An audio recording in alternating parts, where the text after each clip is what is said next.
सभी विद्यार्थियों का अपने YouTube चैनल पर स्वागत करती हूँ। हम पढ़ रहे हैं हिंदी साहित्य का इतिहास। चलिए प्रश्न शुरू करते हैं। हिंदी कोविद रत्नमाला के लेखक हैं। इसका आंसर है ऑप्शन बी, श्याम सुंदर दास। बाबू श्याम सुंदर दास द्विवेदी युग के प्रतिनिधि लेखक एवं आलोचक हैं। हिंदी कोविद रत्नमाला के लेखक श्याम सुंदर दास हैं। इन्होंने हिंदी साहित्य इतिहास से लेकर नाटक साहित्य पर अपनी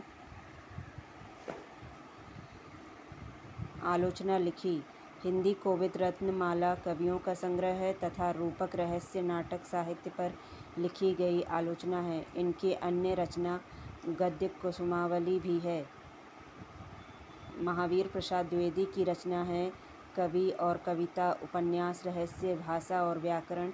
भारतेंदु हरिश्चंद्र की रचनाएं हैं तदीय सर्वस्य, मणिकर्णिका, बादशाह दर्पण। अगला प्रश्न है, हिंदी शब्दानुशासन के लेखक हैं। इसका आंसर है ऑप्शन डी, किशोरी लाल वाजपेयी। हिंदी शब्दानुशासन के लेखक किशोरी दास वाजपेयी हैं, जबकि कामता प्रसाद गुरु की प्रसिद्ध कृति हिंदी व्याकरण है। हेमचंद की प्रसिद्ध कृति श्याम शब्दानुशासन है तथा धीरेन्द्र वर्मा की रचना ब्रजभाषा व्याकरण है। अगला प्रश्न है, हिंदी का प्रथम व्याकरण लिखने वाले विद्वान हैं। इसका आंसर है option A, Joshua Ketelaar. Joshua Ketelaar Hindi का प्रथम व्याकरण लिखने वाले विद्वान हैं। जेसुआ केटलर का हिंदुस्तानी ग्रामर 1698 को हिंदी का प्रथम व्याकरण ग्रंथ माना जाता है।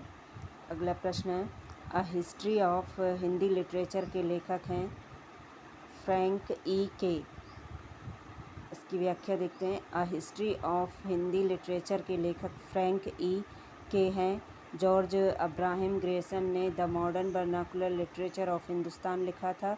आचार्य रामचंद्र शुक्ल ने हिंदी साहित्य का इतिहास नामक पुस्तक लिखी।